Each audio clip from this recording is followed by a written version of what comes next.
Welcome back to A Drink with Crazy. My name is Royce, and I come to you bearing gifts of stupidity and shenanigans with my two kind of okay friends who constantly give me crap. You deserve it. Convoy Bebop and Nicholas Hello. James. How are you guys It's only doing? crap if it smells bad. And right now, I smell like roses. That's because you just sprayed air freshener all over the bathroom. Bill, don't tell him my secrets. All right. That Summer's Eve collection. Oh, and Mama Runner's already here with commenting on the music of choice, which is literally the only. Yeah, no, Albany, when he said industrial, I'm like, oh, industrial metal. Starts playing that. I'm like, that is not what I thought it was. No, it's Honestly, bumper. I was yeah. hoping more Rammstein. It's bumper music. It's Well, yeah. Rammstein is industrial metal. That's the point of it. Yeah. It But is this how was it missing do. the metal part of it. So guys, how you doing? Obviously, we couldn't do last Tuesday because my internet was completely bugging out. But Taking this the well, honestly, I was sick over the weekend. The best way I can put my weekend is I started my year project that I've been planning the last 9 months. Is building a gosh darn beautiful D&D table for all my board games. Oh, I thought you were gonna say like I left my the CB whole, radio like, on. you're gonna get married thing and all that, because. Oh no! That's not nearly as important as this table. I'm so glad she's not in this room right now. I'd be so dead. No, I'm joking. I'm Her legitimately best joking. friend is in here. You think she's not? Yeah, no. Yeah, Royce, Mama Runner's are- right here. Nick, is Royce's camera working for you? Or is it just a black screen? Yeah. Royce, on my end, you're just a black screen. No, then I should be fine. My internet says I'm good. Hey, what's going on? that's why I Table asked is Nick what life. he What's going on, saw. Mr. Slayer? Down in the chat. Table is life. My Charlie. Charlie, what's going on, man? No, Nick, you never answered my question. Is it okay on your end? I'm trying to figure it out if it's me. Okay. Like, pretty much you're just a black screen with your avatar, but I do see the blub, blub, blub, blub when you talk. Well, yeah, no, that's the camera off. No, like, for he's me, saying, am I Royce is showing completely up? blacked out. Yeah, no, Royce is showing up. Okay, Okay. so yeah, it's me. Hope that I'm in- Mrs. isn't watching. Oh, she will, and if she doesn't, I will send this to her. Hey, look what your When scrub table said. is life. Right, what table is life? So yeah, no, Nick, both Charlie and Will to are two of my players. Hey, sweet. And to put in perspective, Nick, I'm in Lyman. I don't know if you know where that Oh. is. No, I do. Yeah. So my Yeah. internet's not the good. Yeah, No. no, it's not the good. Nothing out there is the good. Not even the lines are good. Oh, yeah, right. It's like, why I'm did they trying to call see it if that? the I'm truck like, I don't know. Wi-Fi. Yeah. Why do So you call it before that? we All right, start- Well, so- there's a town down the road called Agate. It's like, okay, cool. You named it after a rock. oh, I That's thought new they with just me. left the F off. Anyway, Royce? No. So, hey, Bill. Royce bad. No. I'm sorry. So, hey, Bill. Anyways, Nick, quickly before we get shut down, Mhm. I'm waiting for you to tell me what. Oh, yes. My question. So what are our topics, Bill? Oh, I love how he gets the Well- topics. Usually I introduce the topics. Can I introduce the topic? No, you said a bad word. No, I did not. I did not say a bad You word. insinuated a bad word. Oh, and you're better. Yeah, that's, You know what? Here, that's the stuff. technically I can- speaking, this is Royce's stream, so we should let him start things. Actually, no. Bill is also a part of this channel as much as I am. We're in discussions about you and being. Yeah, we're in discussions about this. If I anyway. become a part of it, I'll get a party hat. If I don't become a part of it, then I'll still just show up every Tuesday. Oh, really, Nikita? Really? Wow. Oh, okay. I didn't say anything. I didn't say anything. You thought it. Oh, Bill dropped. We dropped Bill. Oh, Damn. God. I'll have to introduce the topic then. Yeah. So basically, D&D players are getting a DLC, and the reason that I say this is because at this point, all of us live in the Matrix. Well, think of it more. It's not really a DLC; it's a full-blown expansion. So a DLC is so just more expensive DLC. No, it's going to be a full like rules change. I know. Okay. No, that I know. I'm pretty sure that we all live in the what the hell? Why did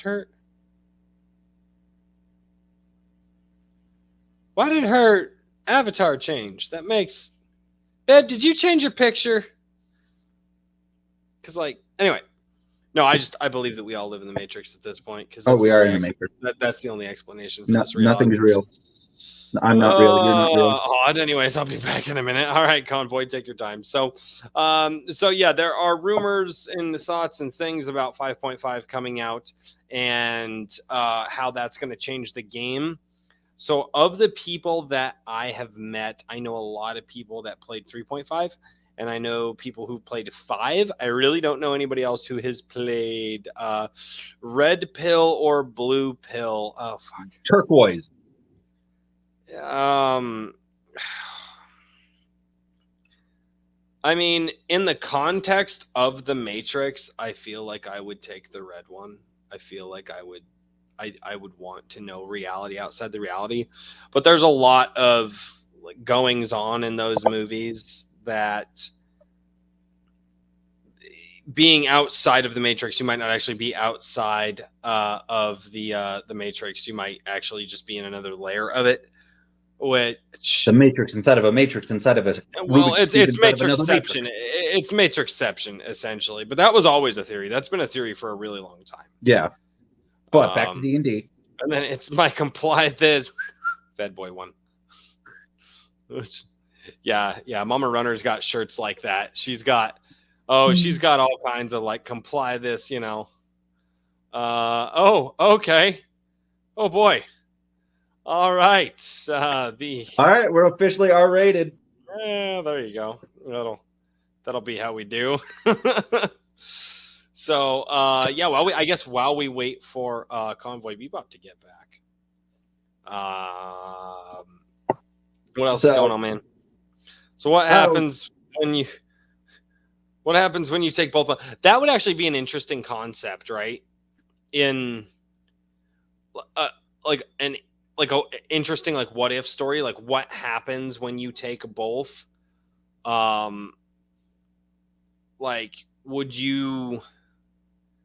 What would it do? What would it and were the pills actually something? So here's the thing is were the pills actually something inside the Matrix that altered the code that allowed you to exit or stay? Or was it simply a symbolic representation that allowed you to jump out? Were they actually did it actually alter the code and your brainwaves in there or no? What do you think? If you took both of them, would it do nothing, or would it actually alter code and all of a sudden you would live this half phased in, phased out reality? Well, personally speaking, I think what's going to happen is you're going to turn into a duck.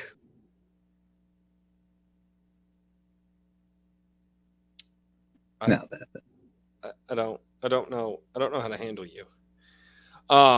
No, the Matrix has a lot of interesting concepts, and now that the Wachowski sisters have decided that the entire Matrix trilogy was an allegory for being trans, which no. Yeah, I'll be honest. If you watch all the behind the scenes and everything that they did for that movie, that's brain broke, right? Brain broke is a thing, Mr. Slayer. Personally, put it this way. You can find an allegory for anything in everything.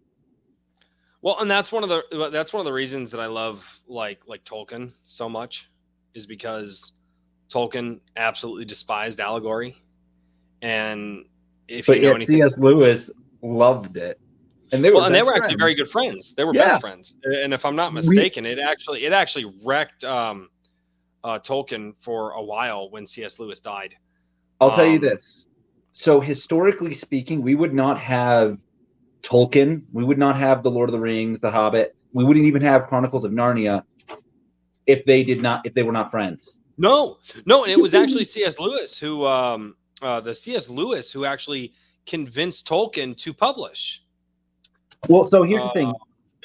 Lewis convinced Tolkien to publish, while Tolkien convinced Lewis to finish. That, Nikita. I'll take issue with that here in a second, Nikita, and only because there's something I want to touch base with that. But I'll let Nick finish real quick. So Lewis convinced Tolkien to publish, while Tolkien convinced Lewis to finish the book. Yeah. Yes. So no, we really would, honestly, without one or the other, we would not have either. No, you're not wrong. And going back to Nikita's comment, the best thing about art is how you interpret it. One of the problems that I have specifically with that line of thinking, not saying that Nikita does it specifically, but a lot of people do, is, well, art is how you interpret it. No, because the artist has a thing that they're going for. And I feel like now, if an artist says, hey, my thing is open to interpret, hey, I made this painting, however you feel about this painting is your thing. I felt this way about it, but it really is open to interpretation for a lot of people. I get that. But when you have writers or songwriters, or you have people who make a movie and they say, no, my art interpreted this is what it's supposed to mean, here's where it came from, here's why I did it this way, I feel like it does a disservice to the artist, and it's comparable to a lie, and lying about what the art was actually about, and thusly then lying about the artists themselves when you don't interpret the art or take it the way that, because a lot of artists mean their art to be to go a certain way. And this idea that you can just interpret art any way that you want to and it's fine is absolutely just I think it just does a massive disservice to the artists. So I'm gonna join in on that because I've gone to school for art, and I have worked in the art world for 14 plus years. Convoy. And my family is filled with artists. Convoy. Yo, Bill. That's how we call the bill. I have a bitch of an itch on my left ass cheek. Okay. Continue. He'll probably figure out his audio situation here in a second. So, no matter what, like there is no choice in this one. No matter what, art is subjective. You cannot tell people what they feel. Nope. Art is not subjective. Nope. No, here, Royce, let me finish. Nope. I let you talk. How you look at it, art is 100% subjective. Now, the artist has full control of how they feel about it. You can always control how you feel, but you cannot control how other people feel. If somebody looks at the Mona Lisa and they get this feeling of this person was a complete dread to the world, and yet when you realistically look at it, no, she's really not. Like, you can't decide how somebody feels. Like, they could look at Dread Pirates Roberts and go, you know what? Good reference. He's a good guy. Like, I think he looks nice. I think he looks like a good guy. And I get the impression that the artist wanted to kind of tell his nobility. No, and you can't do that because it's completely disingenuous to what a lot of artists want to do. There are a lot of artists, especially I'm also a musician, and especially as a person who wants to convey certain things in songwriting, it's no different than putting words in my mouth. And I feel that that's a completely disingenuous tactic to do, to simply make something that I may have written or to fit a narrative that you want it to fit. No, I intended it for this. You're not wrong about that. But I'm just explaining one part of this. Well, no. And I do feel that I said, like, there are some artists out there that will say, hey, I'm just painting this to paint this, or I'm just making this to make this. Take it how you will. And there is art that can do that. There is art out there that is, and for that intended purpose, yes, you're not being disingenuous to the artist.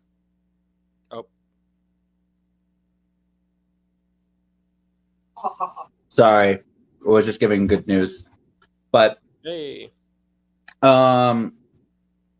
no, when you like being around artists, and I know a lot of like painters, sculptors, musicians who have the exact same sentiment that you do. And I don't think you're wrong. I think your opinion on that is fully valid, that you want to have that authenticity, you want to have that this is my message. But at the same time, you can't control what other people interpret from it. What you can do is you can go, okay, this is my meaning. That's what I say. You guys do whatever the hell you want because I cannot control you. I would say this. This is how I wrote this thing. This is how it is intended to be taken. Mhm. Any other interpretation than this is not factual, is not, let's use a reading or writing, is not canonical to the writing. Yeah. Right. See, and that's the yeah, thing. no, So no. yes, people can take it however they want to, but it falls back into the disingenuousness that a lot of people might have, is that they get so wrapped up and they go, well, I think this character is this way. And we've seen writers come out and they go, no, that's not. Yeah. That's not it at all. And you're wrong. Well, no, but I'm a fan about this. And they're like, yeah, that's fine that you're a fan. And I love that you love my work, but you're wrong. You're not correct in the fact that that is not my intention. And by you trying to push this, you're actually trying to put words in my mouth. And that's just a disingenuous tactic. But at the same time, you stating that this is not your opinion, this is not what you want to do, that is you saying, okay, hey, I've stated what my opinion is. What you do at As this the point writer, is as the writer, or as the artist. No, as the artist, it's not an opinion. It's undeniable fact. It's not your Yep. opinion. It's But I created what I'm saying this is at that to point be you taken have this fully way. defended I do yourself and stated that this is it. This is what I'm saying. Whatever you do past this point, it is canonically known that this is what I have said, and that's it. But you can still make up your own damn opinion because opinions it's are like when like people assholes. have- Everybody has one. Well, no, and that's the thing. And I see where you are, and you're drawing this weird gray area line that I just. My problem is like, like the one thing that, and everybody talks about it, and we all know the answer, but this is fun to talk about. But when talking about this, I know, yes, headcanons can exist for a reason, and you're not wrong there. And very rarely should headcanon become canon. Yes, very rarely. and in many instances, I feel that especially in the modern day, headcanon is used to explain piss poor writing. Mm-hmm. It's like somebody will write a crappy story, and then the fans will be like, "No, it's this way. This is how it is." And it's like, okay, but that's literally not. Sanic for a reason. It was a headcanon. Freaking Sanic. Yeah, no, I think headcanons are not bad. I feel that headcanons are a fun experiment in trying to figure out maybe what the next storyline could be. Mm-hmm. Not necessarily, but it's when people take it too far that it turns into a really, really bad here fan fiction. Like headcanon becomes fan fiction very quickly, and it's not. It's Here, not. I'll put it this way: if we good. did not have Gary Gygax's interpretation of Lord of the Rings, we would not have Dungeons and Dragons. But there is a big thing here, and it's interesting that you say that. Yes, it was. I mean, and here's the thing: is you have to understand with Tolkien, going back to Tolkien, because that's where a lot of this originates. Tolkien was the father of modern fairy stories, right? And he's the father of high fiction. Well, no. But if you hear how people spoke about him back when all this came out, he was the father of modern fairy stories, because fairy stories weren't as they. Fairy tales, high fiction. We call it fiction now, but fairy tales, fairy stories. They called them fairy stories back then. And so, but being that he is the kind of the father of that, and things branch off. I mean, you can say that George R.R. Martin's interpretation of Lord of the Rings obviously gives, and so that's the thing, is that it, but saying, hey, I really like this property. Let's, take some things from it, but turn it into something that's my own is one thing. Going back to the creator of the property and saying, this is what you meant by it, and the creator of the property says, no, it's not. no, it's not. And you go, yeah, it is. That's what I'm talking about. Yeah. We're seeing a lot of that in today's. Yeah, we're saying a lot of the same thing. It's just a slightly different perspective of the same opinion here. I don't want anybody to put words into my mouth. At the same time, if somebody says, well, this is my opinion on what Nick's doing, okay, that's your opinion. I don't care. Well, no. Okay, and I think that you and I are in the same boat here. It's what I'm trying to make sure that we have a distinction of is that just because you're a fan of something in a certain light does not mean that you get to go and change, belittle, or otherwise try to adapt the creator's story to your version of it. It's part of the reason I don't like Star Wars anymore, because Star Wars is not Star Wars, No. And that's not a rant that I'm going to get on here, but the fact of the matter is Star Wars ceased to be Star Wars Star Wars ceased to be Star Wars as soon as they decided that the EU was no longer canon. I will tell you this. I do have one piece of good Star Wars news. Nope, there's no good Star Wars news. Yes, Disney still owns it. Disney still owns it. No. There is. And just trust me. Just hold faith for a moment. So you have Dave Filoni, and you have what's his name who had directed Iron Man? I forget what his name. Jon Favreau. So they have been having meetings with George Lucas, and they're going to be doing a pseudo soft reboot, from my understanding. That all has to be. They've already started. The Mandalorian is essentially what was part of George Lucas's whole plan. No, Baby Yoda was a part of it. That's a big. I might make a video on my Star Wars rant. So as somebody who I literally follow this every single day, I am subscribed to channels who talk about this every day. All of this has to get past Kathleen Kennedy, and people are like, "Oh, but Kathleen Kennedy doesn't know." No, she knows. Yeah, she knows. Everything that goes through Star Wars is known about. The only way to save Star Wars at this point is to completely decanonize the sequel trilogy, to bring back the extended universe. I wouldn't even say fire Kathleen Kennedy at this point. I would just say bring those things back. Drop the Skywalker storyline. I told this to, and you can talk with Matt. You can talk with Matt about this. But I told him that when they were like, "Oh, well, we're gonna bring Han, Luke, and Leia back," I told Matt before The Force Awakens even came out, I was like, "This is a big mistake." I was like, "They need to walk away from the Skywalker storyline. It's done. It's over with." Return of the Jedi. That's where we're at. I would have been happy if they went like 1,000 years in the future. And then they're like, or the past, or whatever, like just so far away from the Skywalker storyline that they couldn't taint it, and they didn't, and they tainted it. I'm sorry, Luke Skywalker died because he overdosed on the Force as a curmudgeon-y old man who was not Luke Skywalker. He wasn't, and Star Wars has been forever tainted, and this is why I say I can't look at Star Wars and say, and this is a person, I loved Star Wars, dude. It's soul crushing for me to even talk about this, but this is why I can't look at them and say, well, the sequel trilogy isn't canon. That would be wrong of me to do. That was their intention. That's how they wrote it. I don't like it. I, in fact, hate it.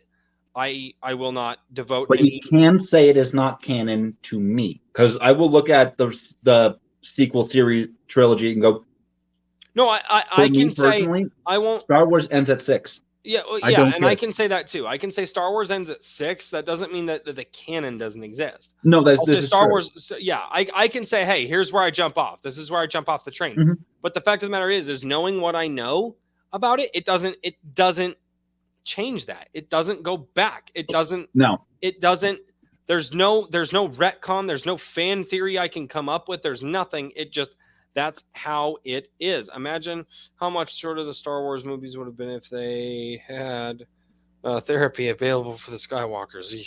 Seriously. Yeah, that's not even a lie. That's not even a lie. But going back to still want Darth Jar Jar.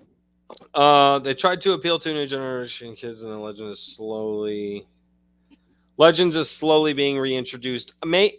So not to be a dick about this, Mr. Slayer, I don't think Legends is being slowly reintroduced. I think it's being slowly cherry picked because they realize they dug themselves into a hole, and have to quick find a way out. I think they're absolutely going to eviscerate Thrawn. They're about to completely decimate any respect that anybody had in the original fandom for Obi-Wan. I think the Obi-Wan series is going to be absolute garbage. I think the Mandalorian was completely unnecessary, and with the second season was just cameos. Was really all it was. And most people only remember that. See, I mean, here's the thing, dude. The only thing that I've seen new Star Wars, well, let me put it to you this way. The only way I gave a little bit of money to Disney to actually go watch, but I watched the Luke Skywalker scene in The Mandalorian. And knowing what I know about it, that's the only thing that I actually watched on Disney. Like everything else I've seen through, different watch parties. I've seen, I will not give, dude. And here's the thing, like it's so bad to the point we do not have our Disney Plus subscription anymore, and I don't subscribe to Hulu anymore. I desperately fucking hate Disney at this point for what they have done. It's just, it's bad. Now, Royce, I will tell you this thing about Star Wars. Yes, if it weren't owned by Disney, I agree, Nikita. And the second Anakin. Okay, go on. Star Wars Visions is fun because it is outside the realm of normalcy for Star Wars, and it is. You get to watch actual full-blown samurais with lightsabers using the Force, and it really feels very Ghost of Tsushima to me. And I'm just like, you know what? Don't. No. The art style. Well, no, because they did though. They flat out said they wanted to go anime style, and the reason they wanted to do it is because anime and manga right now are completely eviscerating the U.S. market. Because they suck. Because the storytelling is actually good in anime. Are we doing D&D tonight, or are we just talking about this? We're waiting on Bill. That's my question. Is I've been like okay. I don't know. He might not have good enough internet to join back up. I'm fully enjoying Visions just because it feels like a real breath of fresh air. Right. It really does. And I'm like, you know what? I like this. This is a actual breath of fresh air from the Disney stuff I have seen recently, and you know what? I'm here for it. I can't turn my brain off though, and you know that's how you don't have to. I was analyzing the entire time. I do because they completely eviscerated. How do I watch any of this? How do I watch any of this and really? Because Visions doesn't touch on the Skywalkers.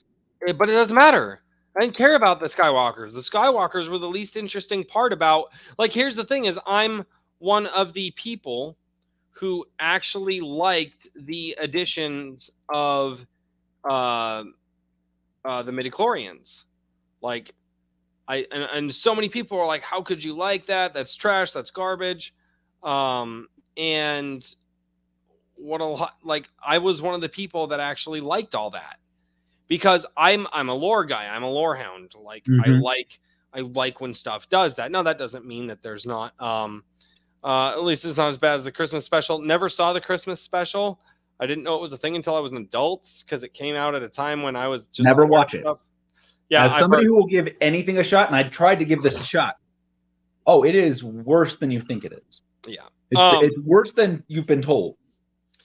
So I've heard. But no, but one of my things is like I can't watch anything Star Wars just seeing what they've done to it, because one of the biggest crimes, it wasn't what they did to the Skywalkers to me. It's what they did to the Force. I mean, if the Force is the unspoken, character of Star Wars, what they did to it in the sequel trilogy was an abomination. Yeah. I mean, let me force heal out of nowhere. Well, it's not even that. They let literally me force heal you back from death. But what about space and time displacement? Being able to teleport objects through space time. Mm-hmm. That's insane. Okay. Just this that is not that Star there. Wars talk. This is D&D talk. Damn it. No, I already changed the title. Oh, what's the title now? We're shitting on Star Wars for 2 hours. We might. I don't know. We might get there. But that's the thing is like, it's what was done to it. It's what was done to this, and it's part of what it's the writing on the wall that I'm seeing with Marvel too.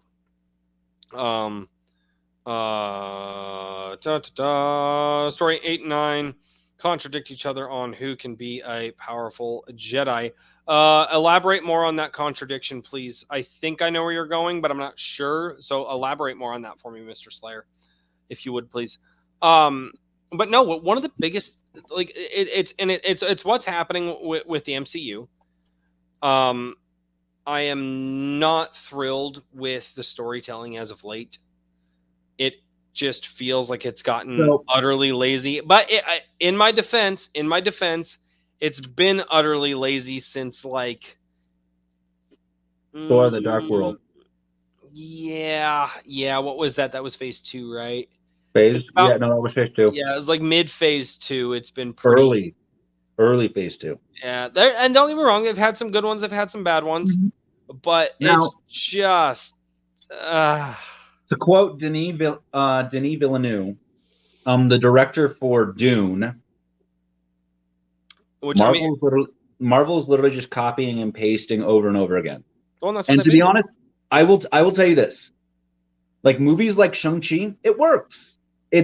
They basically boiled it down to, hey, we have 3-4 important characters. Here's the story behind their family. The rest of the plot, okay. Have fun. You get to see dragons. You get to see basically a Kamehameha. It's just a fun ride. Have fun, and that's how I see it. Nail. Then I'm trying, man. I'm really trying.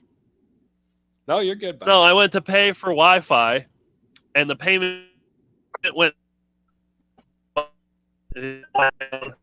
So the money. Oh, you're breaking up. Yep. Yeah, what do you expect me to do, man? I'm letting you know. Murder 42 children. No, don't listen to Nick. Be the next Anakin Skywalker, Bill. I somewhat stayed on topic. But God. Then, here's the thing. You have a lot of Marvel properties where first time through, it's fun. After that, it's like, okay, whatever. I will say most of the stuff that has come out in the last 5 years, I don't remember 90% of it. I really don't. Ant-Man, I watched it once to say I watched it. And Mr. Slayer, you do have a point. I see your contradiction now. Wait, what was it? Can you pop that back up? It kind of goes, okay. It doesn't matter who you are. Of course, in the 9 times after. But it does matter who you are if you're a Skywalker or a Pal. Yeah, pretty much. Pretty much. No, and that's he's not wrong. Well, and all that was because they knew that they royally pissed people off with 8. Yeah, with the worst choreographed Star Wars battle of all time. Here, lightsaber. Wow. Ah! It didn't even hit me. No, but like I said, Marvel is going downhill. I will say this. I think one of the things that I'm just waiting for is I'm sorry, Convoy Bebop. I wish you could. It's just one of those nights with internet. Hopefully tomorrow night will be better when we have specific. I'm avoiding specific topics tonight. How about tomorrow we do half movie talk, half D&D talk? Yeah, we can do that. We're already going. I was very.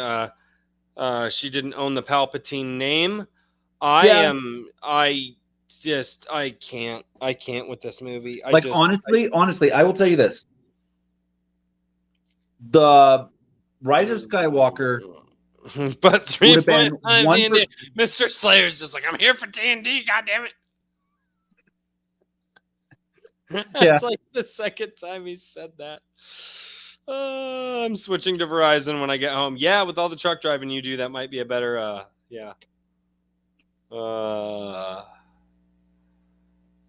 But, okay. Royce, I do have a question for you. Okay.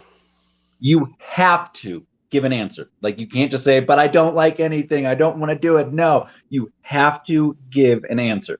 When do I ever Name do what you just said I do? a lot of times. When? But Yeah, when you guys usually are when I saying, like, ask a some question gross like shit, this, Royce. when you guys are usually saying, But here's my question. Pick one movie that is coming out in the next 12 months that you want to go see in the theater, even for like a 1% reason. okay, I need to actually look this up. Movie releases.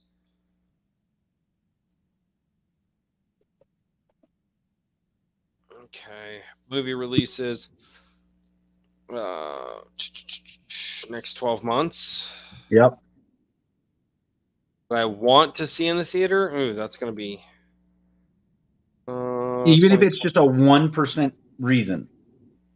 I don't really know what's coming out. Where's the best place to go to find that out? One sec. I'm pulling it up. Yeah. Pull it up. Send me the link, and we'll pull it up on the. Because there are things that like I'm aware of. I've actually been more paying attention to like video games. No, not Okay. Spider-Man: No Way Home. I'm very reticent. I'm not a fan of Tom Holland's Spider-Man. Just nope. Toby is GOAT. That's just where I'm at. I liked his representation of it. I am not a fan of Teenage Spider-Man. I have never been a fan of Teenage Spider-Man. I like Spider-Man as an adult, dealing with doing Spider-Man shit and then trying to also like be an adult. Like, yeah. All right. Did you send me the thing? Yes, I did. Now I'll tell you this. The third. I am going to see No Way Home first day it comes out, just because I want to. You are the reason that we get bad movies. You're welcome. No. I feel like you just release date. It's coming out in 2020. Okay, so this is just 2021. This doesn't cover 2022. I'm working on 2022. Okay. September. Shang-Chi, no. Cinderella, I heard that was god-awful. Malignant, don't know about that one. Don't know what that is. Don't know what that is. Oh, God. Venom, Let There Be Carnage. I've never been excited for that one. Like, I'll tell you, I'm not excited for it. I'm still going to go see it. No, I'm not even going to go see it, dude. The first one was trash garbage. And, like, I hated that movie. I do not know why people love that fucking movie. Okay. I got 2022. No, and okay, so Mr. Slayer, I see all your Spider-Man comments down here. Sorry, I'm trying to do this too, so I won't be able to pull up the comments. So just give us some time. But just because Tobey Maguire is in the movie doesn't mean it's going to be a good narrative. That's true. My problem with a lot of this crap lately. Oh, excuse me. Dune, I've heard okay things about Dune. Army of Thieves, that's a Netflix. No, that's not cinema, because you said the movie, so it's got to. It has to be the movie theater. Nope, that's fine. I'm down with that. Eternals, absolutely not. Just from what I've seen, there's already plot holes in it, and they haven't even released the movie.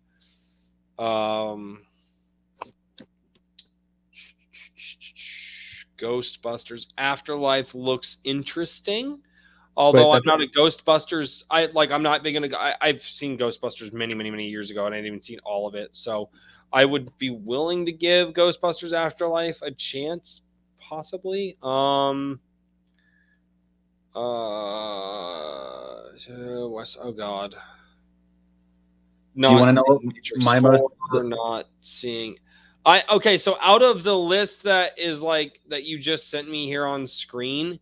The only one that I'm really willing to give a chance might be Ghostbusters Afterlife. And that's not because I'm a fan of it. That's because they could potentially pull off a story that incorporates the lore well and might make me want to go back and watch the original movies. Now, So Let me put a movie name in your head that is currently on your screen. The Kingsman. The what? The Kingsman. Second to last. The Kingsman. What the fuck is that? So, have you seen The Kingsman and then The Kingsman: The Golden Circle? I have not. I've intended to. I Oh, just have not dude. gotten around to Oh, it. dude. The Kingsman is a 10 out of 10. Just No. James- That's what I've heard. Oh, That's good. what I've heard. That's like, it's not that I haven't wanted to. It's just that I haven't gotten around to. It is not for kids, by the way. Really not. That's what that is what I've heard. Okay, 2022 upcoming movies. So, But The Kingsman is a prequel to the entire The Kingsman, and it just like look up the trailer when you get a chance. It just looks really fun, really good. I just want to go.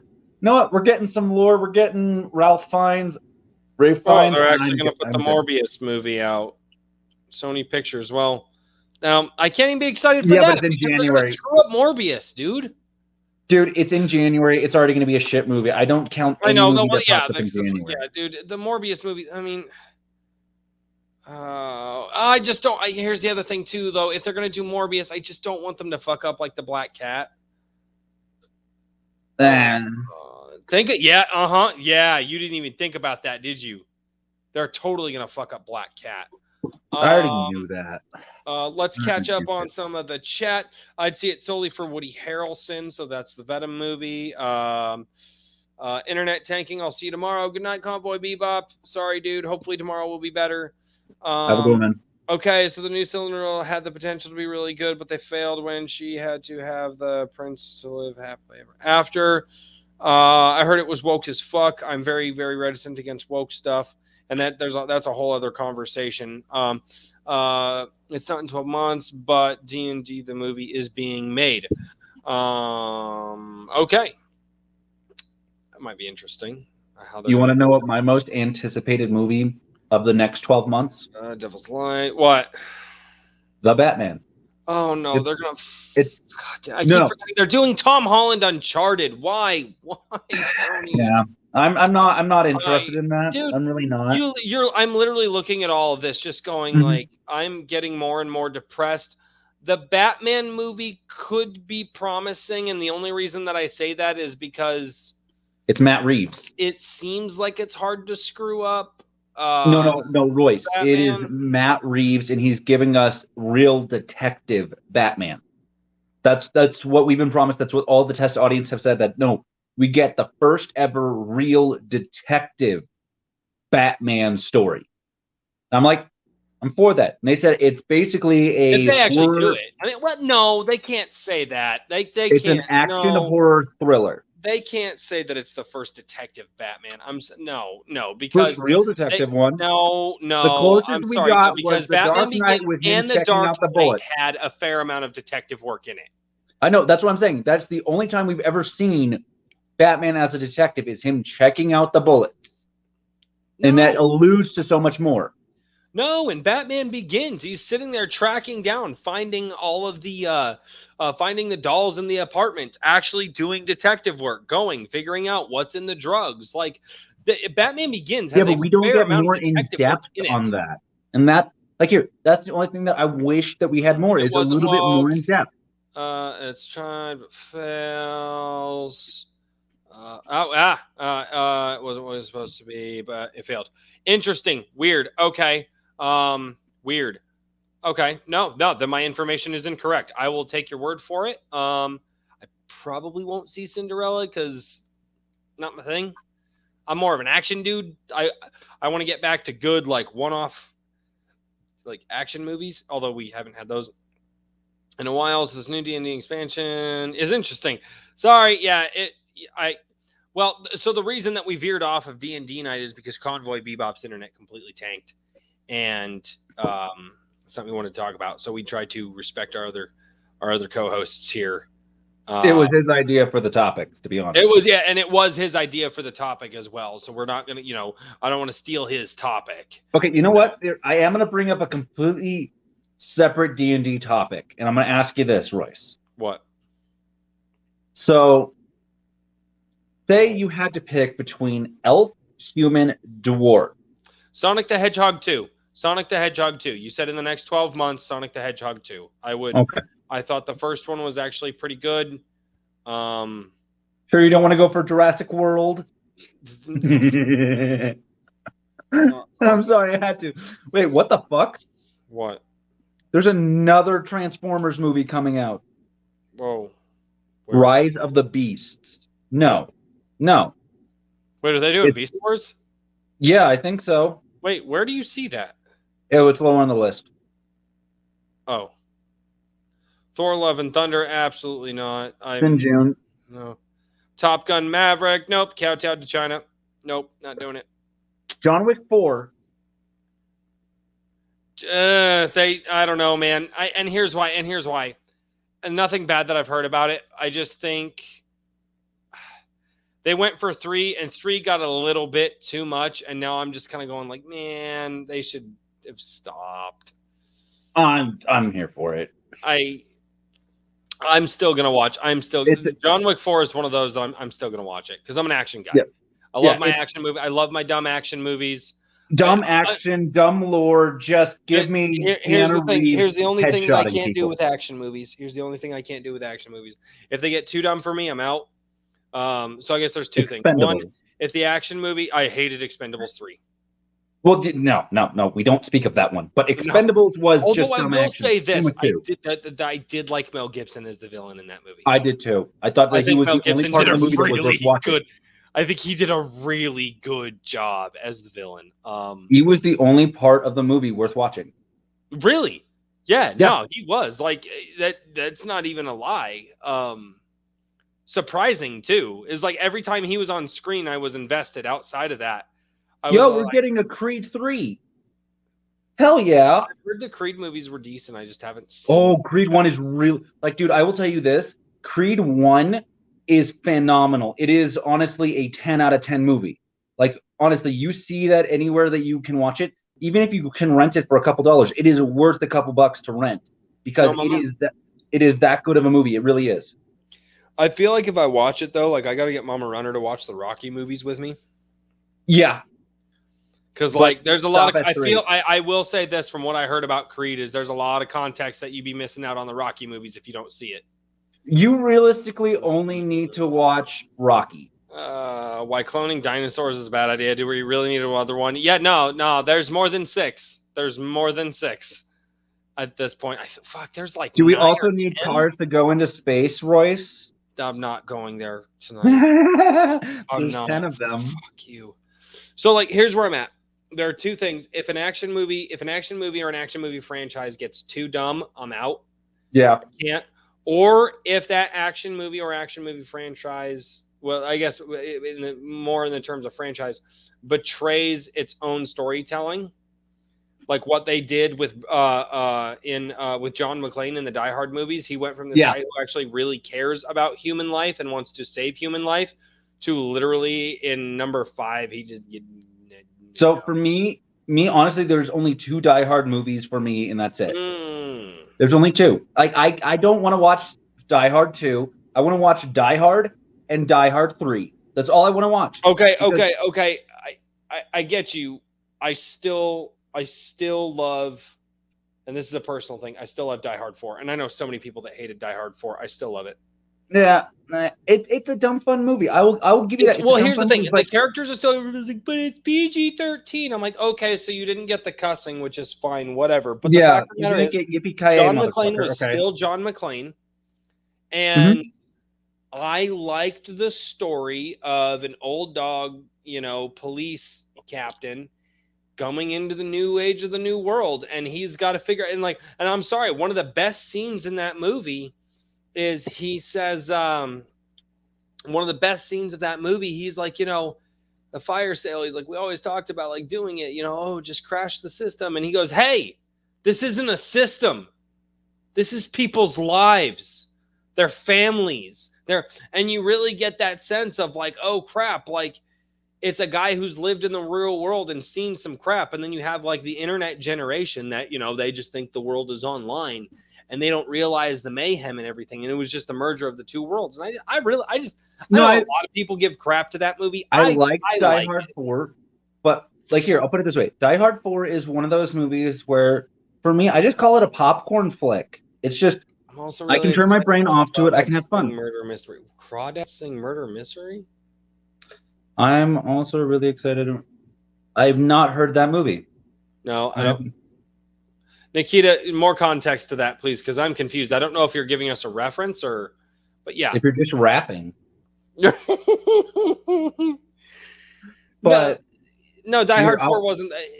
But I still have to say, having Bruce Willis and Samuel L. Jackson in the same movie, and you just get to give us the most Bruce Willis role ever and the most Samuel L. Jackson role ever, and I'm just like, but it gets better. You have Hans Gruber's younger, eviler brother. And I'm sorry. And here's the thing. I liked Jeremy Irons. Oh, I'm no, sorry. You put Jeremy Irons in anything, I will get excited to watch it, and I will go. Yeah, no, he's good. He's good. He's good. You're not wrong. You're not wrong. He's good. No, he was, like I said, the best part of all of the DC movies. Going back to like John Wick 4, it's part of the reason I'm just like, are they going to stretch too much? Because that's what I'm worried about. I'm worried that they just, it's going to, and here's where I think John Wick 4 is going to be. I think John Wick 4, I think we're going to have a good start. We're going to have one of two things with John Wick 4, and it's really going to color the movie. We're going to have either a good start and a poor finish, or a poor start and a good finish. I don't think we're going to get a good movie all the way through. You know what? I would be. Here's how I think John Wick's going to go. Because how, and spoiler alert for anybody who has not.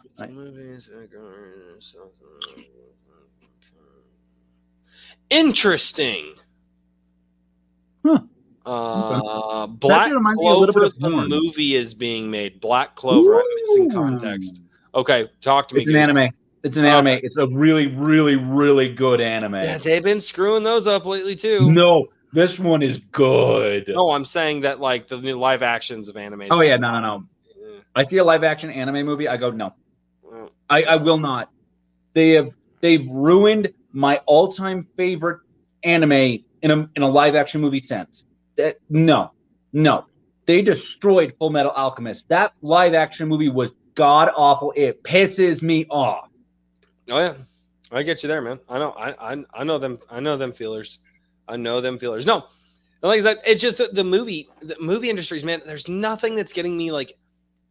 So when I was in high school, dude, if there was a movie that I saw and I liked it, I went and saw it again. Keep in mind, I'm the guy that like I just thought that the story for Step Up was so good. I actually went and saw Step Up by myself in the movie like 3 times. Like I'm that guy. Like I saw Iron Man a few times in the theater. I saw oh crap, what else? There was a few others back in the day. And if I couldn't see them in the theaters, I literally bought them and watched them at my house endlessly for like a week on loop. Like there are movies that I can quote and I've only seen them for like a week in my life. But there's genuinely nothing anymore that's really getting me pumped to be like, I want to see this. Yeah. I want to experience it. I feel like the Marvel Cinematic Universe is about to become a shell of its former self. The writing was definitely on the wall through a good chunk of the second and the third phases of that. Clifford the Big Red Dog is coming out too, Nikita says. That's going to be nightmare fuel. That's going to be nightmare fuel. I loved Clifford the Big Red Dog. But man, there's just not a lot that's getting me excited. I miss when you had like new properties. Like I miss the Transporter movies. You know? Yeah. Like I miss my action movies that were just like they were simple. And they always gave the character just like this believable background. Ex-CIA agent, ex-military, ex-assassin. Like, it's not complicated. Give me this character and in a passing line be like, he was the best person we ever had. And I believe the rest of the movie. Because that's all you have. And John Wick, they go, we called him Baba Yaga. And you're like, why did you call him Baba Yaga? Like, that's literally what you did. You were just like, he's the boogeyman. No, he's who we sent after the boogeyman. And you're just like, that's all you needed. That's literally. And here's the thing: John Wick and John Wick 2 and John Wick 3, they really do give you that feeling of like, no, this is the guy you send after the guy. They do. Well, and what's so funny too is he's just getting his ass kicked through like all three movies, and he's just slowly. And that's something that I liked about the Die Hard movies too, is I actually miss seeing my action heroes take damage. Yeah. And by the end of the movie, they just sit there and they're just like, I don't really feel good. Like, dude, seriously, that is one of the biggest reasons why I just love like Die Hard 1 and Die Hard 3. Oh, congratulations on the baby. Oh, you will have to send in the baby pictures because I love babies. Babies are adorable. But you will have like I have 4 babies, Nikita, in case you don't know. Like, full disclosure, I have 4 babies. Like, and my fiance wants to steal his youngest. My youngest is 5, so yeah, my fiance wants to steal her. Let's be honest here. Everybody wants to steal her. It's not just But anyway. But no, like that's why I just really love Die Hard and Die Hard 3. Because throughout Die Hard, you see this man lose his shoes, get glass in his feet. You just see him like dangling out of a window. You just see in Die Hard 4, you see him popping his own shoulder back in. And then at the very end, he's just like, come on, guys. Is this day over yet? Because I love that scene in Die Hard 4. He's passing out. He's passing out. He's losing blood, and the guy sticks the thing, and he's just like, and it like wakes him up, and he's like, okay, this is painful. And he shoots himself to shoot the dude. Like, and that's like the Indiana Jones movies. Indy took damage. Yeah.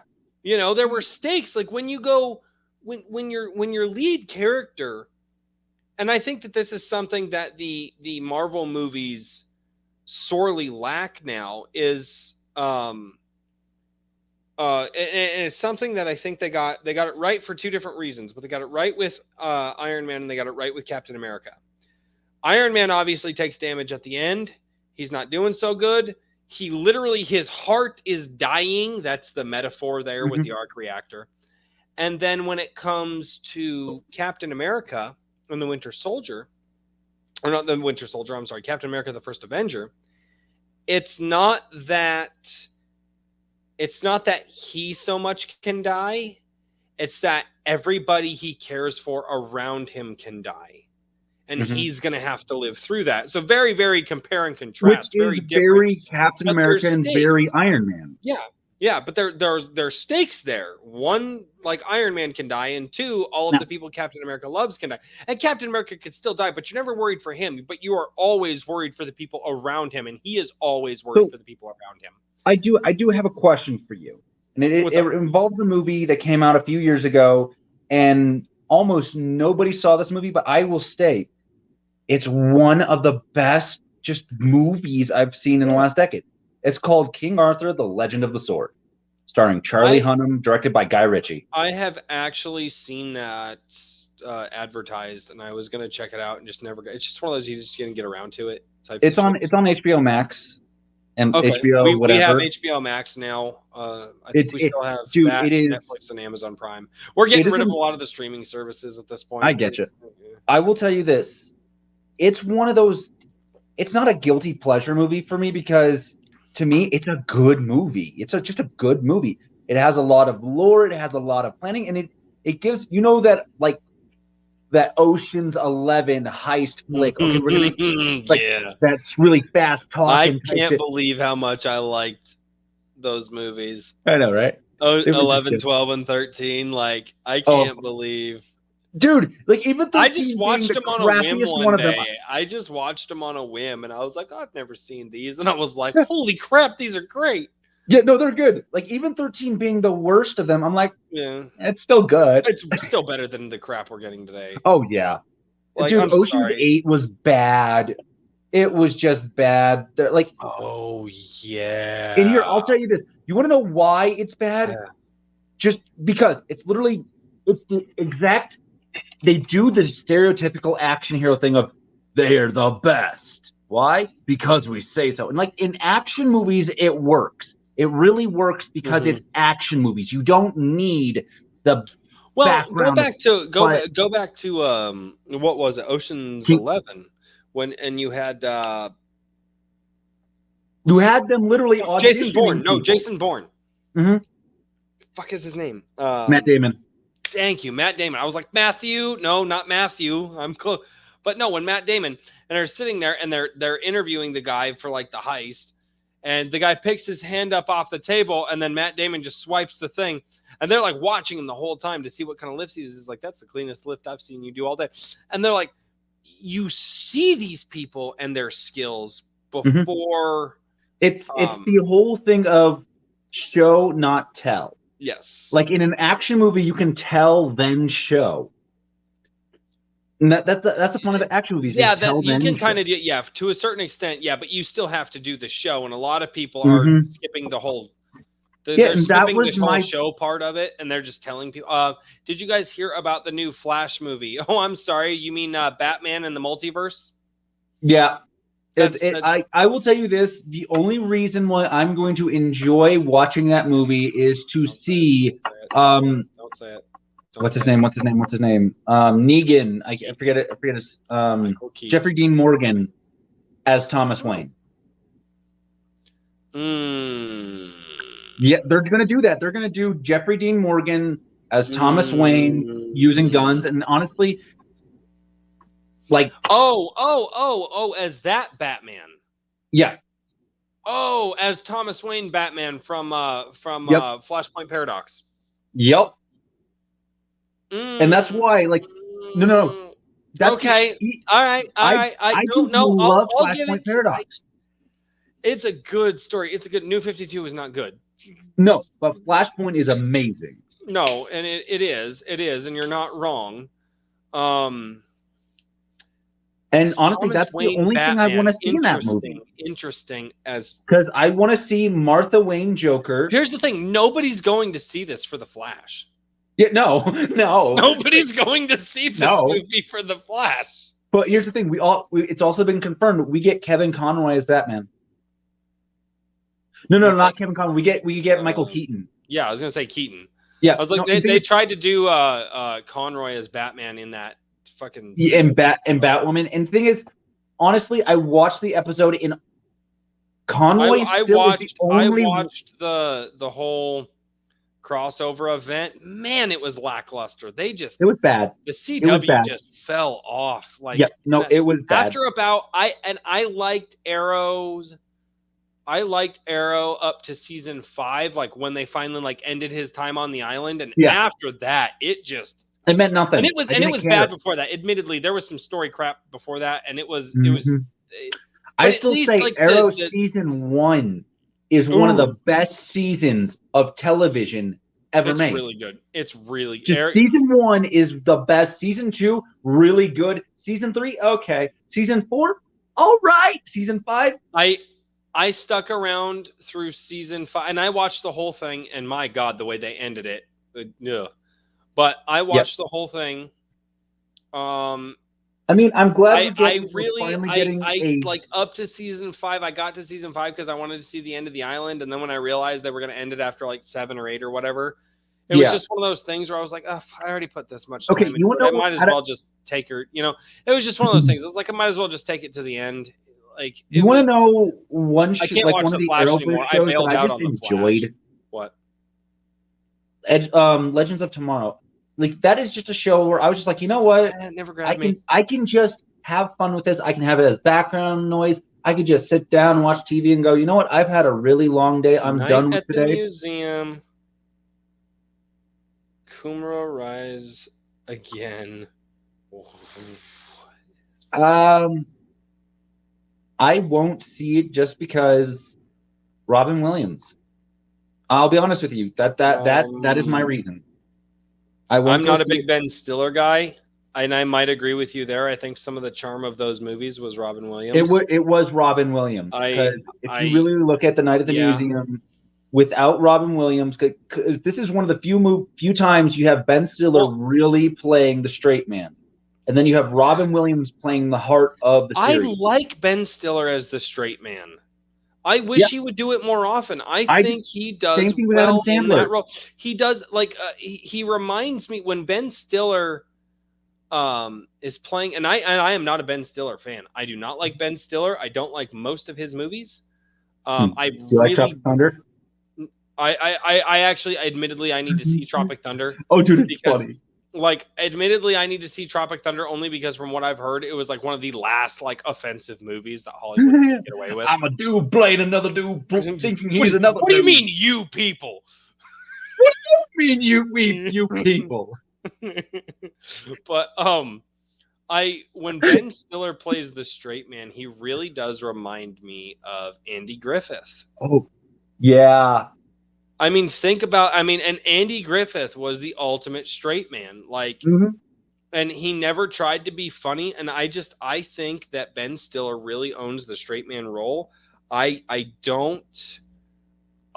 do not like it when Ben Stiller is trying to be funny. That being said, I don't like Will Ferrell. I think Will Ferrell is a garbage actor, except for 2 movies. I like him in 2 movies. I like Stranger Than Fiction was fucking incredible. That movie just is because it's not Will Ferrell. You see him in a totally different way. And then Megamind. I will add a movie. The Other Guys. I have not seen it. I've heard of it. I know what it is. And I like the play on it. I didn't watch it because of Will Ferrell. I will tell you, honestly, I really didn't. Like I do not like Will Ferrell at all. Zero, nothing. Really excited for the new Legally Blonde movie. I have not seen any of the Legally Blonde movies. Same. I'd be interested though. I mean, if you can sell me on it, Nikita, I'll check out. I need something to be excited for because like I can't get excited. Like, dude, I'm going back. I'm showing the kids like Batman Beyond, the Justice League, Static Shock, like all this stuff I grew up with. Like, I'm looking forward. I'm actually looking to see if there's any DC animated flicks that are coming out that I'd be willing to buy. Some DC movies I would recommend watching first before watching with the kids. Oh, no, I don't watch anything with the kids first. I watch it by myself first to make sure it's chill. I'm with you, dude. Do not show that. Like, I will say, like, Royce, like your son, I would say is on the close to the age when I would recommend. Well, it's like if I'm going to show them anything, I would probably show them Justice League Unlimited, Justice League Doom. Good choice. Is acceptable. I would show him. Oh fuck! It was Escape from Blackgate is pretty good too. No, that's the one with Darkseid. Darkseid War? No, it's not Darkseid War. It's it was when the Justice League got together, had the origin of Cyborg and Doomsday. Justice League, it was Doomsday. Oh, that fucks with me. Doomsday is good, but like Darkseid War is one I would say.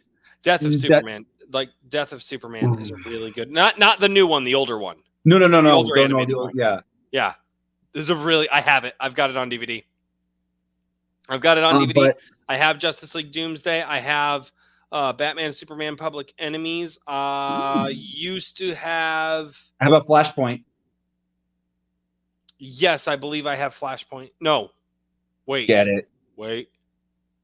No, because I've seen it like 5 times. Wait, do I have Flashpoint? So, DC movie that I would strongly recommend. Well, it's 2 movies, but that I would strongly recommend is Long Halloween. So I have like 400 DVDs.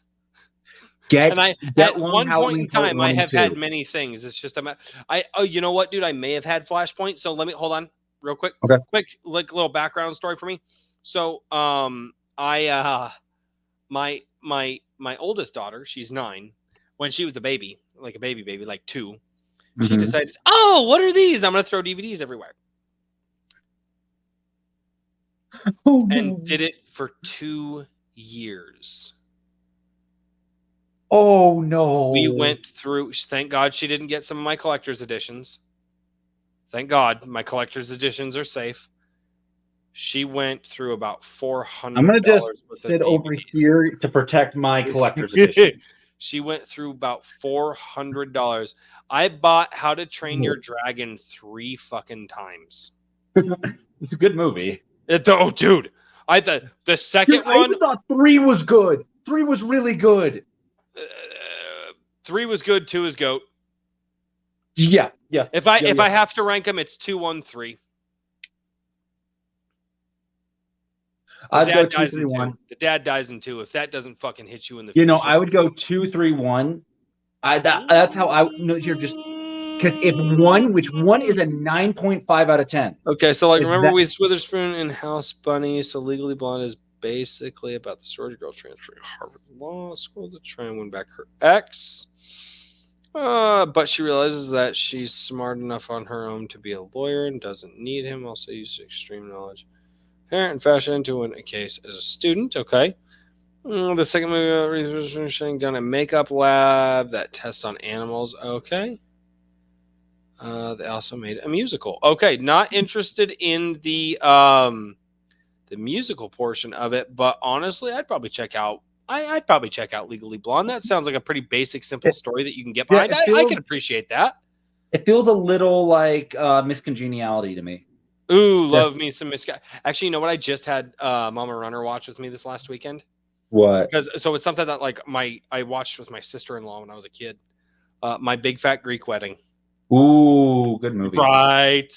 Now, right. Okay. Have you ever seen the movie The Net? No, I haven't. So it came out. It's starring Sandra Bullock, and it came out in the 90s, and it is about the whole internet scare of like hacking, blah blah blah. So then she gets hacked and she gets hunted down type thing, and it's just this crazy hacker who's trying to survive these crazy people coming after her because she has a piece of information that she hacked into that they really don't want her to have, and it's just simple plot. Yeah, no, that's the simple plot. I miss simple plots with good characters. Yeah, another good movie is The Firm. I've heard of that one. I've not. It's seen starring. It's starring. That's the Tom name Cruise. of that movie. What? Oh, it's starring Tom Cruise. It's a good movie. So there's a movie that I freaking love. It's got Ethan Hawke, Willem Dafoe, Daybreakers. Yeah, dude. Have you seen Codebreakers? Huh? No, Wind Talkers. No, dude, Nicholas. Like honestly, one of the top tier Nicolas Cage movies, hands down. It is really good. Nicolas Cage. Man, he's so hit or miss for me. This movie is such a hit for me. Like it is good. You don't have to turn your brain off at all. You can go analyze this entire movie the entire time and just go, that was a good movie. Like Nicolas Cage, I just feel I don't know how to feel about him as an actor. Oh no. Why are they making Godfather? Nope. No. I'm sorry. That's one of those ones that, and they're not in the same category, but they're in the same classic genre. That's like if they tried to, that's like if they tried to remake Scarface again. No, that's where I'm getting. There's only 2 movies in all of film history. I flat out say you cannot remake. They can remake Lord of the Rings. They can. I won't support it, but I say they can. Yeah. Okay. There's 2 movies they cannot remake simply because they are master craps. They are just so damn good. And if they remake it, you just have to go, either it doesn't exist or it is so good, so unbelievably good that you can go, it sits next to. And that is The Godfather and Scarface. Mm-hmm. That's it. No, Scarface. I tried having Mama Runner watch Scarface with me a few weekends back. We didn't get all the way through. We got about halfway through, and she just didn't understand it. And it's like it's one of those movies. I was like, we started it too late. We had to go to bed, and we like rented it. But like, here's where I'm at. She needs to sit down and watch the movie start to finish because you don't understand Scarface. You don't get the movie until the end. Yeah, no. That movie's just a slow burn. It's slow. Yes. It's good. It's a character piece. It's now I will fantastic. Say this. Man, that Scarface has one of my all-time favorite lines in a movie, and I can't really say it because it has some very vulgar stuff. So throw it in the private chat. Throw it in the private chat. I can censor it. Trust me. Okay. This whole town is a P waiting to get F'd. Yeah. I'm sorry. I'm just like, okay, I get you. That sums up the movie so well too. Yeah, that just there's so many good moments in that movie, and it just like in dark moments. Oh, dude, is it dark? Like it is. It makes you question what is family, what is friend, what is loyalty. Like it, and then what is really your own personal reality and how you are seeing things, and then what is vengeance? Right. Yeah. I think Scarface was, and I think Scarface is layered in a way that it can just go going deeper. But I think Scarface was a story deeply going into greed and lust and addiction and power. Not so much addiction. Well, I mean, I guess if you're addicted to greed and lust and power. Because I mean, if you look at him, he's just addicted to his lifestyle. He's just addicted to his control. Well, he's addicted to being more than he was the day before, right? It's one thing to be driven to be more than you were the day before. It's a difference to be addicted to being more. And now, man, Scarface is just, dude, that movie is a good movie. Okay, well, next time I come over, they based Vice City off of it. Yeah. Anybody who says that Grand Theft Auto Vice City isn't just Scarface the movie's a fucking liar. Yeah. So Royce, Scarface the video game. Next time I come over, or if you ever come out here, we're sitting down and we're watching Scarface. Oh, dude, yeah, no, that's it's so good. We're gonna do it. We're gonna smoke some stogies, drink some whiskey. Oh, dude, you wanna know something? I love my cigars, but I found out I'm allergic to them. Oh. Okay, I'm allergic to the one I smoked. Oh, okay. Because that one, it messed me up. Well, you see, you got that bitch mouth, and so like that's. Well played. But this is fine. You can cure that. I think. Yeah, just go get poked. The COVID thing will help with bitch mouth. So here's my question. You have to pick 3 movies, but here's the stipulation of them. They have to be classics. No modern classic. Nothing before 1985. Ooh. No. Sorry. Nothing after 1985. You have to pick 3 movies, and do not rank them. But you have to pick 3 movies that you would go up to anybody. And you have to go up to anybody, and you could say, you watch this movie, you will enjoy it. Pick 3 movies that you can say. It's gonna be hard. I'm not good pre-85. I'm really not good pre-85. Fine, I'll throw in 95 as your starting point, as your end point. 95 is okay. Oh, nope. Wait. Hold on.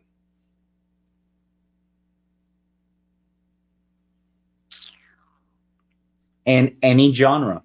Nope. I just need to make sure because I don't remember if it was 93 or 92. Come on.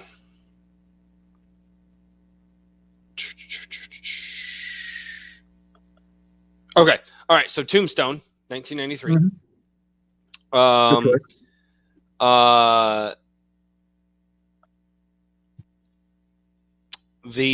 What is it? I can't remember the original title, but it's like The Picture of Dorian Gray, which is a 1940s movie. The Invisible Man. No, it's not The Invisible Man. It's Dorian Gray. Nope.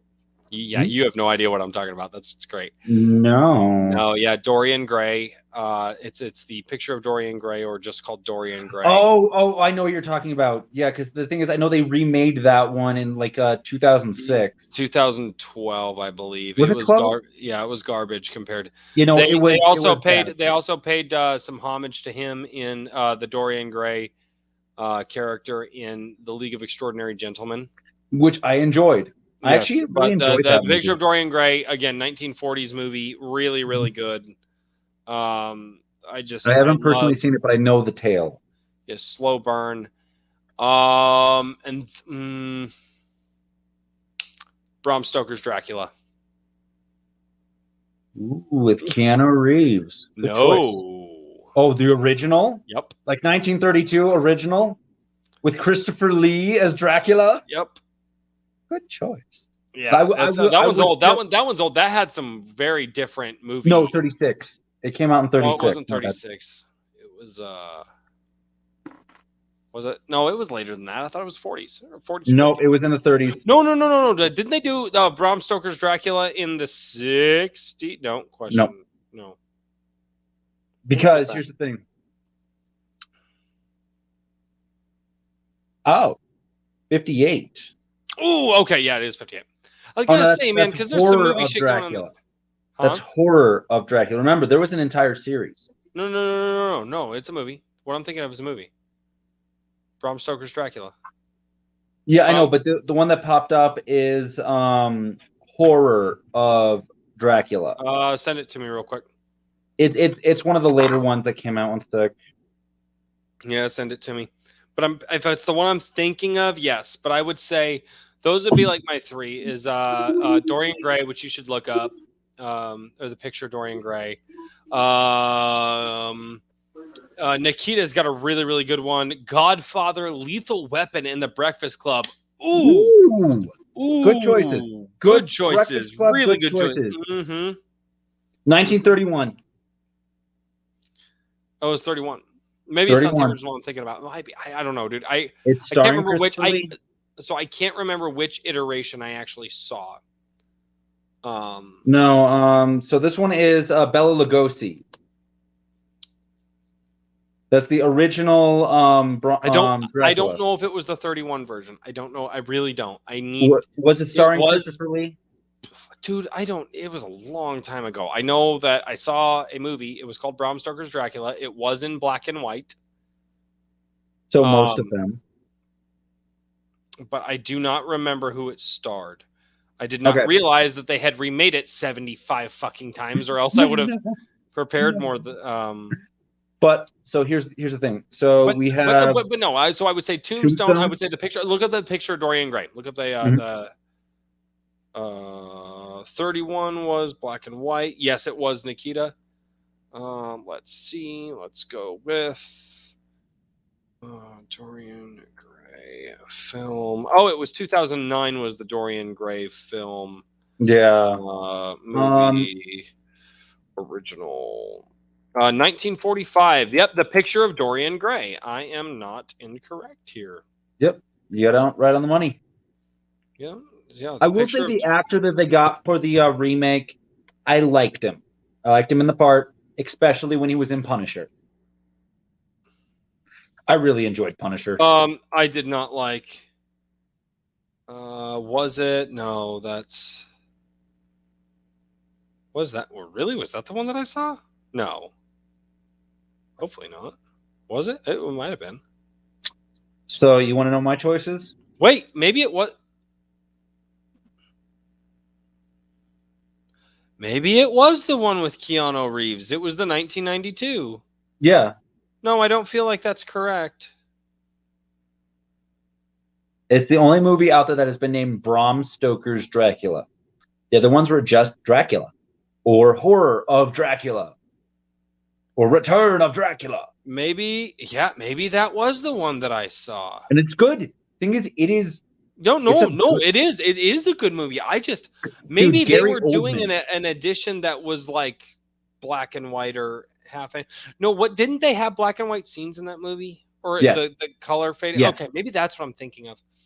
Now, here, you want to know? They also brought in Van Helsing in that, and yeah. Okay. Anthony Hopkins as Van Helsing is just fantastic. Oh, that's right. It was Anthony Hopkins. So, I forgot about that. You want to know my three movies? Huh. So, number one, Soylent Green. What? Soylent Green. Okay, I'm unfamiliar. I cannot tell you anything about this movie because it would ruin it, and you need to watch it. Okay. It's a spoiler, yeah. Really 2, Casablanca. Fuck off. Okay, Casablanca. I actually need to watch. I've never seen Casablanca. It is just a masterpiece. It's Casablanca. There's a reason that people Here's looking at you, kid. Fucking time. Fuck off. Stop And flipping. number one, Number one. The Seven Seals. It is, without a doubt, the movie that created the foreign film market.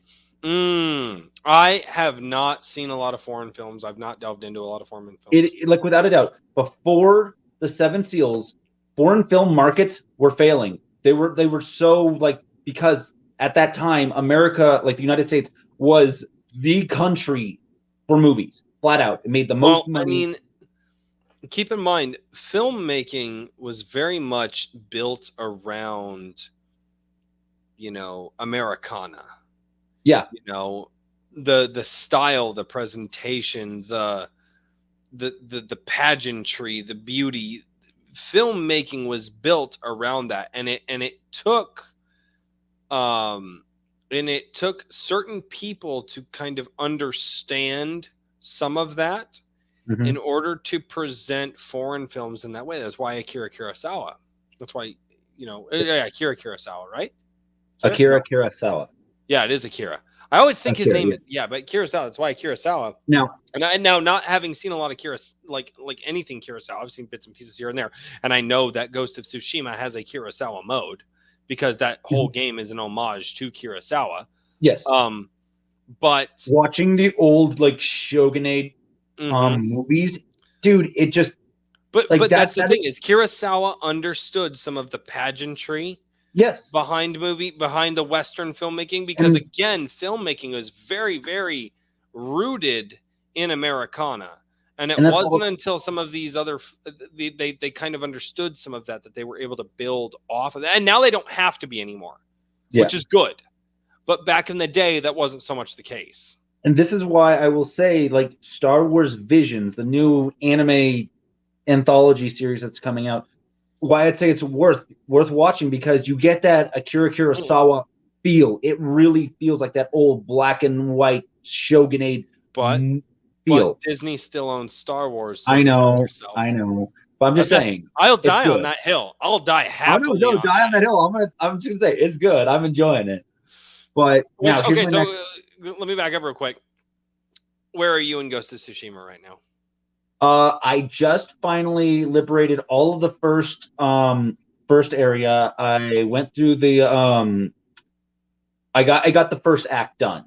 Okay. And I would say I'm about a quarter way through the second act. Ooh. I got the stupid really good armor for the base game without going to Iki Island. Gosaku's armor? Yeah. Yeah. So yeah, no, trust me, dude. Gosaku's armor is cheatest, especially when you get some of them charms. If you know how to charm it up, you can basically Here, to quote my favorite GIF. You can basically, if you do the right charms with Gosaku's armor and it's the resolve charms, you can basically face tank everything. Dude, you can. So what I've done is I've made my dude next to immortal. Yeah. With the charms that I have, like almost every hit that I do gives me health back or gives me resolve. Yeah, that's Gosaku's armor. Yep. I did the same thing. I know exactly what you're talking about, and I can tell you exactly what charms you're using.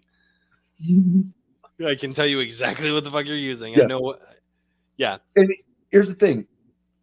So I actually want to get back on topic because it is getting a little late. I've been wanting to talk with you about this. So just give it a sec on the Ghost of Tsushima thing, because I've been wanting to talk with you about that for a minute. It's so good. It's so good. Dude, keep in mind, I'm going through my third playthrough of it. And I'm actually about where you are right now, but on my third playthrough, doing New Game Plus, which, by the way, when you beat the game, you've got to run it New Game Plus, because it is so fun. New Game Plus up the wait, what difficulty are you playing on? I'm playing on hard. Maybe don't up the difficulty, but I was gonna say no. I don't go to one hit kill. I'd never do that. Yeah, no, I'm playing on hard because I had it. I played for a little bit on normal. I'm like, okay, I get it. It's hard. It's difficult. It's fun. I put it on hard mode just because I honestly want to feel like a damn samurai. And I will say this: not a lot of difference between normal mode and hard mode when it comes to the normal enemies. when it comes to the one-on-one sword fights, there is a major difference between normal and hard. Okay. Yeah. But here, I want to get back to my question. My next question. Okay.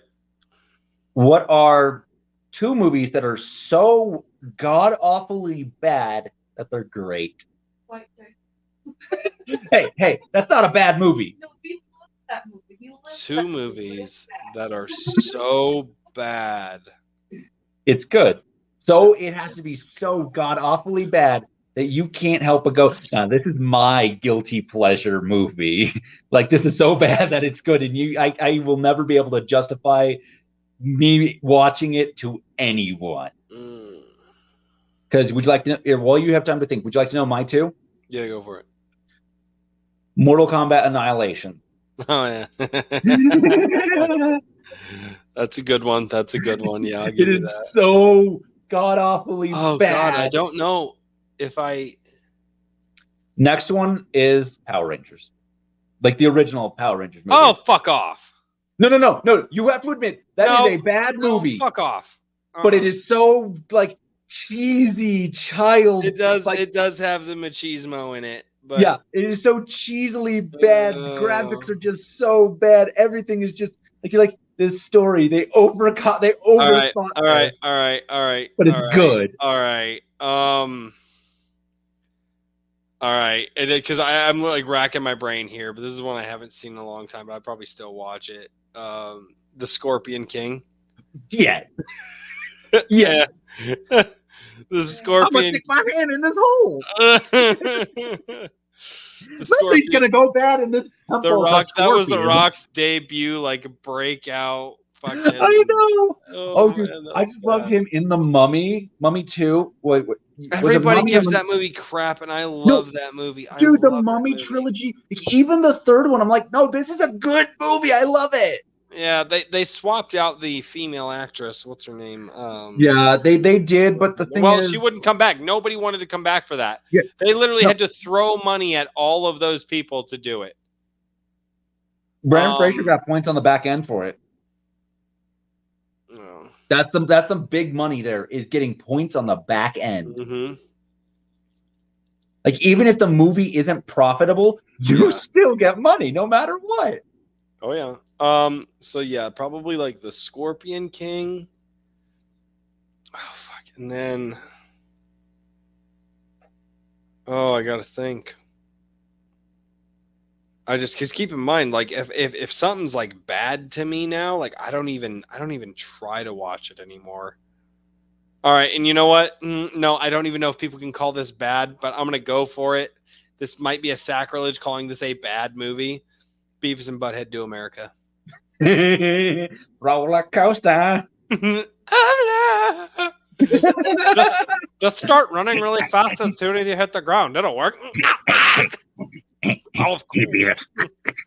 You want to see something great? I am Conroy. Bring me tea for my uncle. What? That movie is bad. That movie is admittedly bad. No, it is bad. That's Mike Judge in his prime, though. Yeah. Oh my god. Oh okay. yeah. Okay. So right. my last question, one more, and then we're done. Yep. My last question on this trilogy of questions.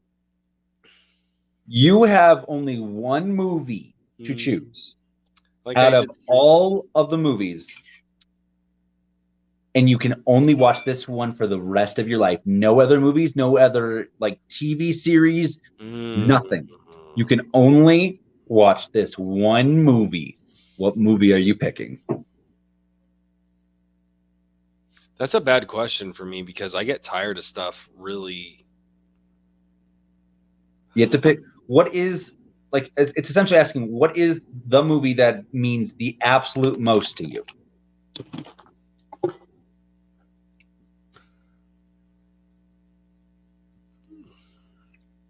And here's the thing. My answer is totally cheating. Go for it. Here, I'll show you.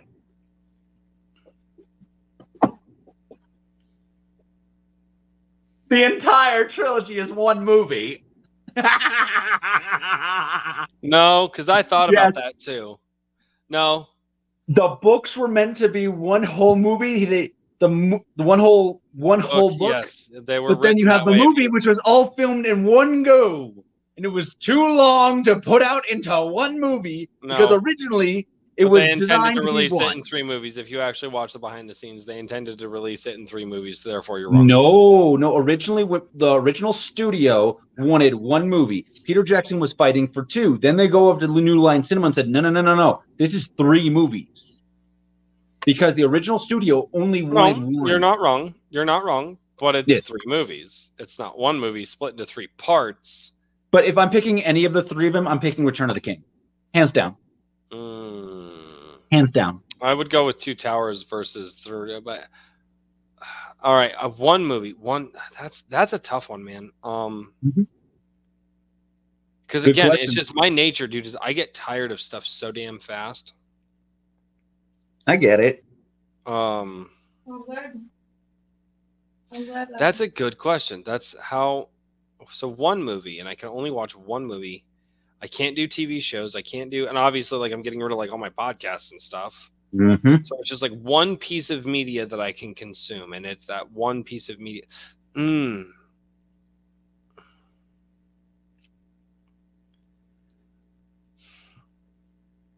All right, if I had to pick one that, and it's just one that I just because I love how it was constructed, and I go back to it every year, and I watch it every year. You can even watch behind the scenes stuff. I'll allow that. Well, okay. Like as long as it's a part of the one. Movie that it doesn't have. But as I go back to it all the time, I would probably say, if I'm going to watch one movie, then it's all I can watch. I'm probably, and God, I feel like this is kind of a cop out, but I'm probably picking The Dark Knight. Good movie. Still a really great movie. No, it's solid. I feel like it's a cop out though, because I feel like there's so many other great movies out there. But it's just at the top of my head, like I'm going through because I'm going through my head, like, okay, what do I get tired of like really fast? Like I'm not picking just one Lord of the Rings movie, right? Like because in my mind, one movie, you can't pick the whole trilogy, right? Yeah. Like, because that's where I'm at. Like trilogies are just excluded to me. So, and if you can't watch the whole trilogy, I'm not going to watch any of them, right? Because that's like part of the thing, right? And so, and if it's one movie, I think of some of my action films, and I'm like, well, they're dumb action movies. You can't really, and you know, like The Count of Monte Cristo. I really love The Count of Monte Cristo, but The Count of Monte Cristo is one of those movies that I sit down. The Count of Monte Cristo, I look as like a fine steak dinner, right? You know, you don't have the money all the time for it, but when you do, you just want to sit down and enjoy it with a good glass of whiskey. Because I love The Count of Monte Cristo. I think it's such a great movie.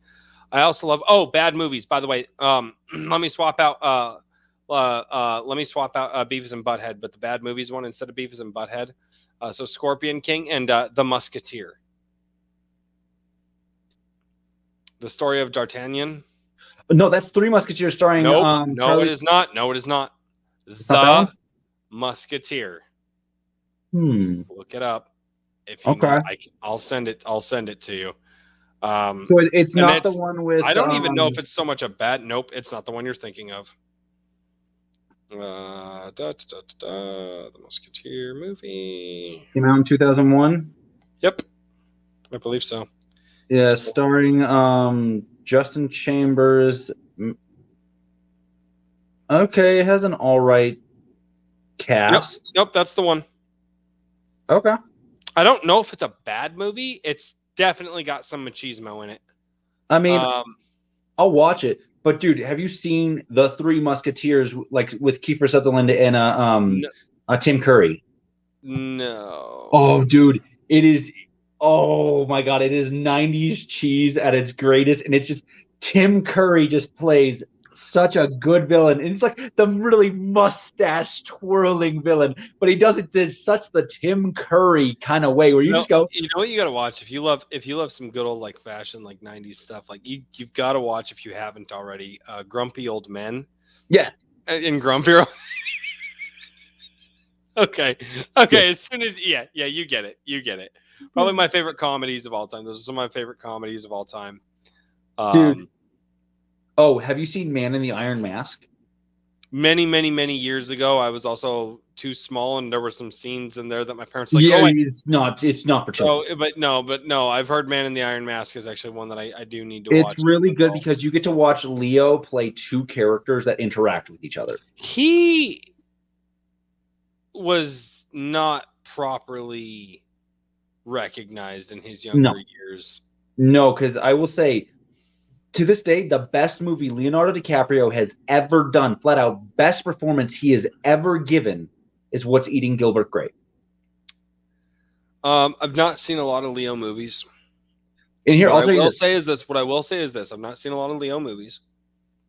Of the movies that I have seen him in, I like him every single time, and that's rare. The movie might be bad, but he's still good.